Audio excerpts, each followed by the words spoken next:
টি-20 বিশ্বকাপ থেকে বিদায় হয়ে গেল পাকিস্তানের। বৃষ্টির দুর্ভাগ্যেই কি? যুক্তরাষ্ট্র আয়ারল্যান্ড ম্যাচটার দিকে খুব করে তাকিয়েছিল বাবর আজম, মোহাম্মদ রিজওয়ানরা। এই টি-20 বিশ্বকাপে নিজেদের গর্ত নিজেরাই তারা খুঁড়ে রেখেছিল যুক্তরাষ্ট্রের কাছে হেরে গিয়ে। তারপর তো ভারতের কাছেও হেরেছে। কিন্তু সুপার 8-এ যাওয়ার একটা ন্যূনতম সম্ভাবনা টিকিয়ে রাখতে হলে তাদের ওই চাওয়ার জায়গাটা ছিল আয়ারল্যান্ড যদি হারিয়ে দিতে পারে যুক্তরাষ্ট্রকে, তাহলে তো সুপার 8-এর একটা লাইফ লাইন পাকিস্তান পেয়েই যাবে। কিন্তু বৃষ্টি ওই খেলাটাই হতে দিল না। ফ্লোরিডাতে এই ম্যাচ আয়োজনের অনেক চেষ্টা করা হয়েছে, অনেক মানে অনেক। বৃষ্টি পড়ছিল, সেই বৃষ্টি না হয় থামে, তারপরে কিন্তু আকাশের মেঘ যায় না, ভেজা আউটফিল্ড শুকায় না, আম্পায়াররা ইন্সপেকশনের পর ইন্সপেকশন করেন। একসময় তো মনে হচ্ছিল যে এই ইন্সপেকশনগুলো, একসময় না আসলে পুরোটা সময় জুড়েই মনে হচ্ছিল ইন্সপেকশনগুলো আসলে অহেতুক, শুধু শুধু হচ্ছে গিয়ে ওই খেলাটাকে মানে যতদূর শেষ সময় পর্যন্ত দেখার একটা চেষ্টার জায়গাটাতে ছিল। যেটা হচ্ছে ধরেন বাংলাদেশ সময় রাত 8:30টায় এই ম্যাচ শুরু হওয়ার কথা, 8:30টায় 9:30টার সময় আম্পায়াররা ইন্সপেকশন করলেন যখন, তখনই কিন্তু হচ্ছে গিয়ে যে ESPN ক্রিক ইনফোতে আমি দেখছিলাম যে তারা ওইখানে লিখছিল খেলা শুরু হওয়ার আসলে রিয়েলিস্টিক কোনো চান্স নাই, 9:45টার দিকে এটা লিখেছিল। কিন্তু তারপরেও হচ্ছে গিয়ে ওইখানটাতে আরো একটা ইন্সপেকশন করা হয়, 9:45টা না 10:45, আরো একটা ইন্সপেকশন তারপরে করা হয় 10:30টার সময়। এটা পাকিস্তানের জন্য একটুখানি লাইফলাইন হতে পারে। আইসিসি থেকে আবার এর মধ্যে জানানো হয় যে না, 12:15 পর্যন্ত, 12:16তেও লাস্ট টাইম খেলা শুরু করার, দুই দল অন্তত পক্ষে 5 ওভার করে খেলে তো একটা টি-20 ম্যাচের রেজাল্ট হয়। সো ওইটা শুরু করার লাস্ট টাইম হচ্ছে গিয়ে 12:16, 11:15তে 11:15টার সময় আরো একটা ইন্সপেকশন, এবং সেই ইন্সপেকশনে যখন নাম ছিলেন আম্পায়ার, ম্যাচ রেফারিরা, আম্পায়ার আমাদের সৈকত ভাইও ছিলেন, এবং সেইখানটাতে যে দেখা গেল যে তাদের ওই ইন্সপেকশনের সময় বিদ্যুৎ চমকানো শুরু হলো এবং তারপরে বৃষ্টি পড়া শুরু হলো। আর পাকিস্তানের কোনো লাইফলাইন টাইফলাইন থাকলো না, টি-20 বিশ্বকাপ থেকে তাদের বিদায় ঘন্টা বেজেই গেল। আমি যেটা বলছিলাম, এটা কি বৃষ্টির দুর্ভাগ্যে বিদায় ঘন্টা বেজেছে, নাকি হচ্ছে গিয়ে নিজেদের ব্যর্থতায়? আপনি বৃষ্টির দুর্ভাগ্যকে এই ম্যাচের ক্ষেত্রে টেনে আনতে পারেন, আবার ম্যাচটা হলেই যে আয়ারল্যান্ড এখানে যুক্তরাষ্ট্রকে হারিয়ে দিত সেটা গ্যারান্টি বা কোথায়? আয়ারল্যান্ড তো হেরে গেছিল ভাই কানাডার কাছে এই ওয়ার্ল্ড কাপে।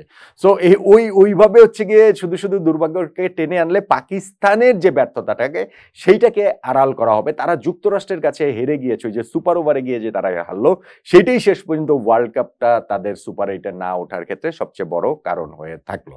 এই গ্রুপ থেকে তো ভারতের 3 ম্যাচে তাদের 6 পয়েন্ট, তারা তো চলেই গিয়েছে। যুক্তরাষ্ট্র হচ্ছে গিয়ে এইখানটাতে তাদের 4 পয়েন্ট ছিল, এবং এইটা ম্যাচটা থেকে আরো একটা পয়েন্ট পেয়ে তারা 5 পয়েন্ট পেয়ে তারাও হচ্ছে গিয়ে গ্রুপ রানার্স আপ হিসাবে, গ্রুপ রানার্স আপ মানে পয়েন্ট টেবিলে অবস্থান, সেই হিসাবেই তারা সুপার 8-এ গেল। এইটা যুক্তরাষ্ট্র ক্রিকেটের জন্য ডেফিনেটলি একটা বিরাট বড় অর্জন।